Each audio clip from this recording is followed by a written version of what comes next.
Good morning વિદ્યાર્થી મિત્રો। ગઈકાલે આપણે સરેરાશ આણ્વીય દળ માટેનું ઉદાહરણ લીધું હતું, જેમાં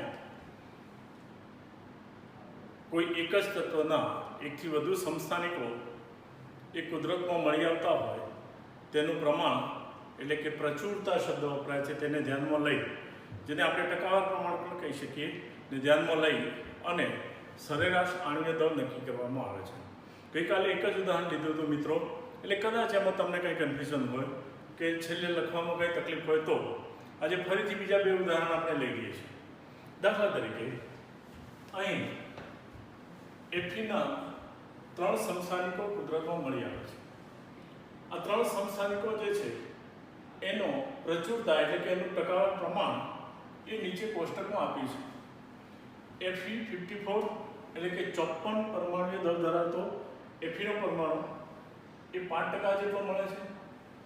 56 પરમાણુય દળ ધરાવતો 90% મળે છે અને 57 પરમાણુય દળ ધરાવતા એફીના પરમાણુઓનું ટકાવાર પ્રમાણ 5% જેટલું હોય છે। તો સાવ સિમ્પલ બાબત થઈ ગઈ। આને આધારે જૂના જી નીટના પેપરમાં એકાદ પ્રશ્ન પૂછાયેલો છે, જરા કંઈ આપણે સમજીએ તો એફીનું સરેરાશ પરમાણુય દર આપણે ગણવું છે તો એફી 54 વાળા પરમાણુઓનું પ્રમાણ કેટલું છે 5%, તો 5 × 54। આ 90% પ્રમાણ છે 56 વાળાનું, તો 90 × 56 અને 5% પ્રમાણ 57 પરમાણુય દળ વાળું છે તો 5 × 57। કુલ ટકાવાર પ્રમાણ કેટલું થયું 100, તો 5 + 90 + 5 એ પ્રમાણ આપણે ગણી લીધું તો એનો જવાબ આપણને મળે છે 55.95 યુનિફાઈડ માસ। રાસાયણિક ગણતરીમાં આપણે એને 56 યુનિફાઈડ માસ તરીકે લઈએ છીએ। જનરલી નજીકનો અપૂર્ણાંક હોય એને આધારિત નજીકનો પૂર્ણાંક જે છે અપૂર્ણાંક પરથી નજીકનો પૂર્ણાંક લેવામાં આવે છે, પરંતુ કેટલાક તત્વો એવા છે કે જેનો હાફ હોય, દાખલા તરીકે એવું ઉદાહરણ લઈએ છીએ અને એનું પ્રમાણ આપણને આ પ્રમાણે આપેલું હોય પરીક્ષાની અંદર, તો ફરીથી ત્રીજું ઉદાહરણ આપણે લઈએ છીએ। સમજો કે કુદરતમાં સીએલના સમસ્થાનિકો Cl35 અને Cl37 નું પ્રમાણ એ 3:1 છે। એટલે બીજી રીતે આપણે વિચારીએ તો આ 75% મળે છે Cl35, Cl37 છે કેવો મળે છે 25% મળે છે। પણ અહીંયા આપણને પ્રમાણ આપ્યું છે 3:1 છે, તો Cl નું સરેરાશ પરમાણુય દળ કેવી રીતે શોધાય? તો આપણે ટકાવારીની લપમાં પડવાની જરૂર નથી, આપણે સિમ્પલી લઈ લઈશું Cl35 35 પરમાણુય દળ ધરાવતા Cl નું પ્રમાણ 3 છે, એની સામે આનું પ્રમાણ કેટલું છે 1 છે, તો 3:1 Cl35 Cl37 3:1 લઈ લીધું, તો 3 વાળું પ્રમાણ જે છે કેટલું છે તો એ આપણને ખ્યાલ છે કે 3 વાળું પ્રમાણ એ 35, તો 3 × 35 વત્તા 1 × 37 કુલ પ્રમાણ કેટલું છે 4, તો 4 વડે આપણે એને ભાગી નાખીએ તો આ બંને 3 × 35 105 વત્તા 37 એટલે કેટલા મળે 142, 142 ભાગ્યા 4 બરાબર કેટલું મળ્યું આપણે 35।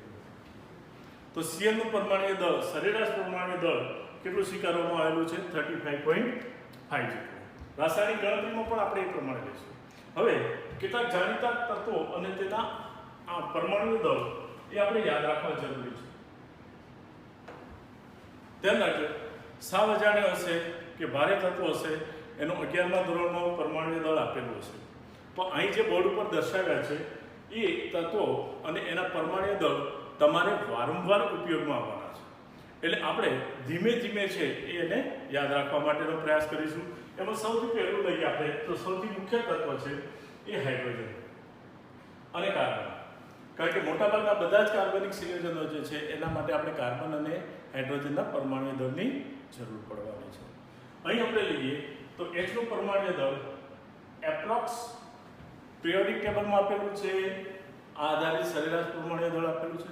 રાસાયણિક ગણતરીમાં આપણે એને નજીકનો પૂર્ણાંક લઈએ છીએ એ આધારિત H નું પરમાણુય દળ 1, કાર્બનનું પરમાણુય દળ 12, નાઇટ્રોજનનું પરમાણુય દળ બરાબર 14, ઓક્સિજનનું પરમાણુય દળ બરાબર આપણને મળે છે 16, સોડિયમ 23, ફોસ્ફરસનું 31, સલ્ફરનું 32, ક્લોરીનનું 35.5, કેલ્શિયમ જે છે એનું 40, Fe એટલે કે આયરન બરાબર 56, જેની ગણતરી હમણાં આપણે કરી.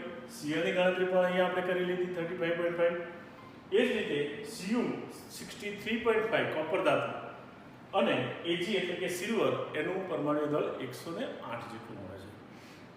તો મિત્રો આ બધા તત્વો જે છે એમના પરમાણુ દળની માહિતી પરથી આપણે આણ્વીય દળની ગણતરી છે એની સમજૂતી મેળવવાની છે. તો આના પછી તરત જ આપણે મેળવીએ આણ્વીય દળ કેવી રીતે ગણવું તેની સમજૂતી.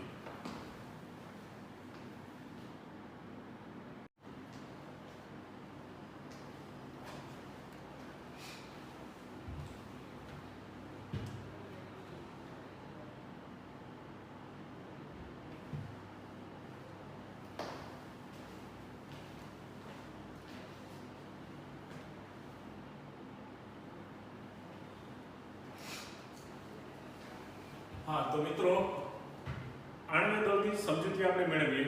પરમાણ્વીય દળની સમજૂતી મેળવી કેટલાક જાણીતા તત્વો જે છે એના પરમાણ્વીય દળ એનું કોષ્ટકમાં આપણે લખી દીધું. આટલા યાદ રાખવાના તમારે રહેશે. પછી આગળ લઈએ આપણે એ છે આણ્વીય દળ. આણ્વીય દળ એ શું છે? તો અણુ શેનો બનેલો છે? જુદા જુદા પ્રકારના પરમાણુઓનો કે એક જ પ્રકારના પરમાણુ? તો અહીંયા અણુમાં રહેલા બધા જ પરમાણુઓના પરમાણુ દળનો સરવાળો જે છે તેને આણ્વીય દળ તરીકે ઓળખવામાં આવે છે. હવે આણ્વીય દળ આપણે લઈએ તો ઉદાહરણો 2-4 ઉદાહરણ લઈ રિફર કરી લઈએ, ખ્યાલ આવી જશે. એકદમ સિમ્પલ છે. પહેલું છે એ છે H2O નું આણ્વીય દળ. તો H2O માં કેટલા પ્રકારના કયા પરમાણુઓ છે? તો સૌથી પહેલું બે પરમાણુ H ના છે અને એક પરમાણુ O નો છે.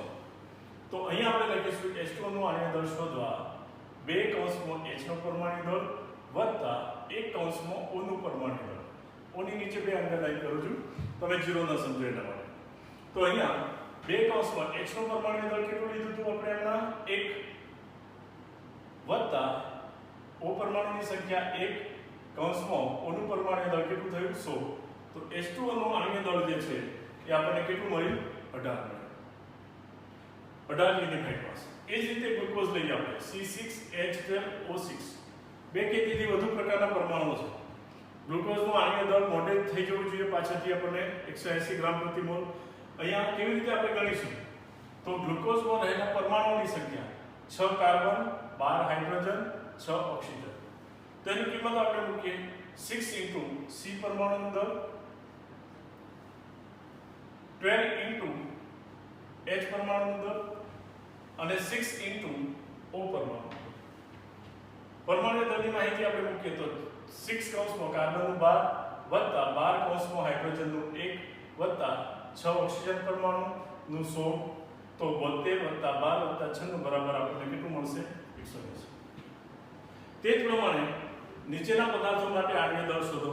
આ આણ્વીય દળ તમારે જાતે શોધી લેવાનું અને ધીમે ધીમે આ જે પદાર્થો જે લખ્યા છે બોર્ડ પર એ જાણીતા છે, એનું આણ્વીય દળ આપણને મોઢે થઈ જવું જોઈએ ધીમે ધીમે. અત્યારે હાલ ઉતાવળ કરવાની જરૂર નથી અને આવડી જશે આપણને. દાખલા તરીકે H2SO4 દરેકનું કિંમત આપણે મૂકીએ તો કેટલું મળશે? 98. તમે જાતે ટ્રાય કરજો. HNO3 તો એનું મળશે આપણને 63. NaOH છે તો એનું મળશે આપણને 40. CH3COOH એટલે કે એસિટિક એસિડ એનું મળશે આપણને 60. એમોનિયા NH3 નાઇટ્રોજન 14 વત્તા હાઇડ્રોજન 3 એટલે 17. મિથેન CH4 તો કાર્બનના 12 ને 4 કેટલા મળશે આપણને? 16. ધીમે ધીમે મોઢે ગણતરી કરતા આપણે શીખી જવું પડશે. હવે આણ્વીય દળ અને એની સાથે આપણે લઈએ સૂત્ર દળ. તો સૂત્ર દળ કોને કહેવામાં આવે છે? તો આયનિક પદાર્થો માટે સૂત્ર દળ ગણવામાં આવે છે, જેનો પાછળથી ડિટેલમાં અભ્યાસ આપણે કરીશું ફોર્માલિટી નામના સાંદ્રતા દર્શાવવાના એકમની અંદર, ત્યારે વધુ ચર્ચા કરીશું. અત્યારે આપણે સૂત્ર દળ તો NaCl માટે કોના માટે સૂત્ર દળની ગણતરી કરવામાં આવે છે? આયનિક પદાર્થ માટે. ધ્યાન રાખજો. NaCl માટે આપણે લઈએ તો Na નું પરમાણુ દળ વત્તા Cl નું પરમાણુ દળ. તો Na નું આપણે લીધું 23 અને Cl નું કેટલું આવે? 35.5.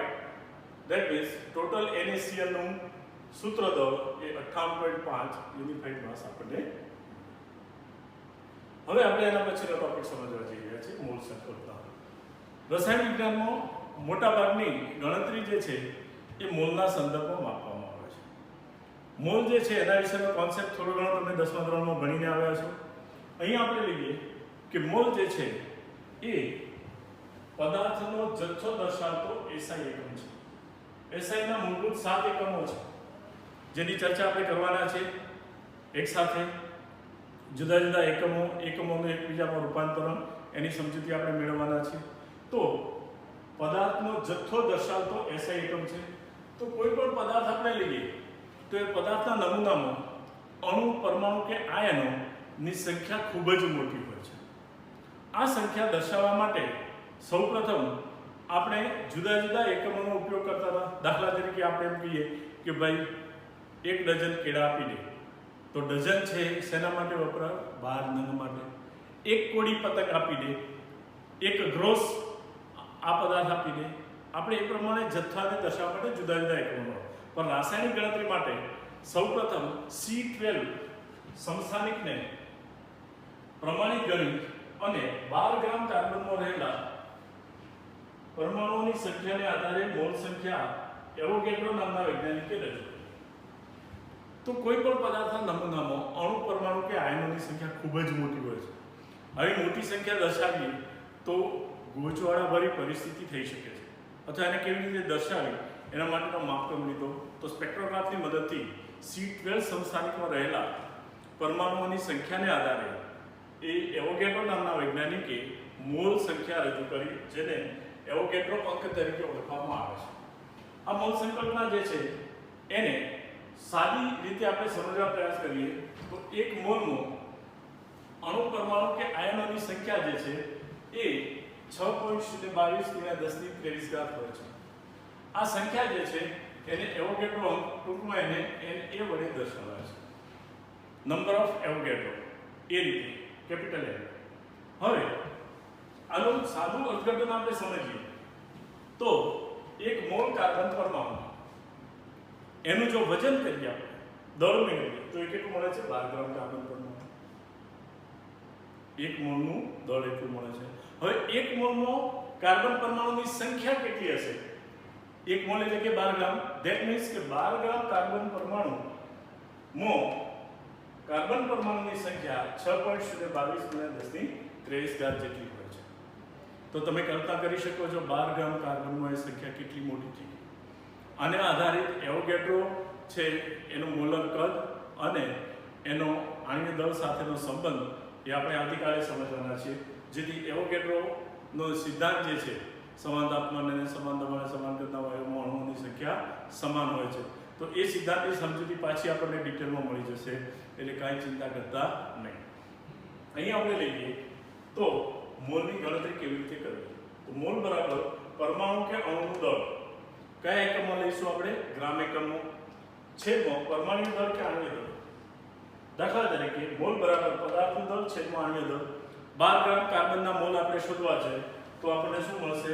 12 / 12 બરાબર કેટલા મળ્યા? તો 12 ગ્રામ કાર્બનના મોલ બરાબર કેટલા મળ્યા? 1 મોલ મળ્યા. આ રીતે આપણે ગણતરી કરવાની છે. તો એ ગણતરી એ આપણને પાછળથી તત્વયોગમિતીય અને એ મુદ્દાઓ સમજવામાં ખૂબ જ ઉપયોગી નીવડશે. તો મિત્રો, ગઈકાલે આપણે ભણ્યા છેલ્લો ટોપિક, એમાં કોઈને ડાઉટ હોય કે સમજૂતી ન હોય તો આજે અન્ય 2 ઉદાહરણ લીધા એટલે આપણને ખ્યાલ આવી જવો જોઈએ. નંબર 1. નંબર 2 કે કેટલાક તત્વોના જાણીતા પરમાણ્વીય દળની માહિતી તમારી પાસે હોવી જોઈએ. ઉપરાંત એ માહિતી પરથી આણ્વીય દળની ગણતરીની સમજૂતી આપણને આવવી જોઈએ અને મોલ સંકલ્પના જેનો અગાઉ તમે અભ્યાસ કરેલો છે. મિત્રો, ગઈકાલે મેં તમને કહ્યું હતું કે પિરિયોડિક ટેબલ જે છે એ લખી અને પ્લે સ્ટોરમાંથી તમે ડાઉનલોડ કરી લેજો. સાવ સિમ્પલ છે અને ક્યારે એની જરૂર પડે ત્યારે એને ધીમે ધીમે સમજવા માટે આપણે પ્રયાસ કરવાના છીએ. ધન્યવાદ.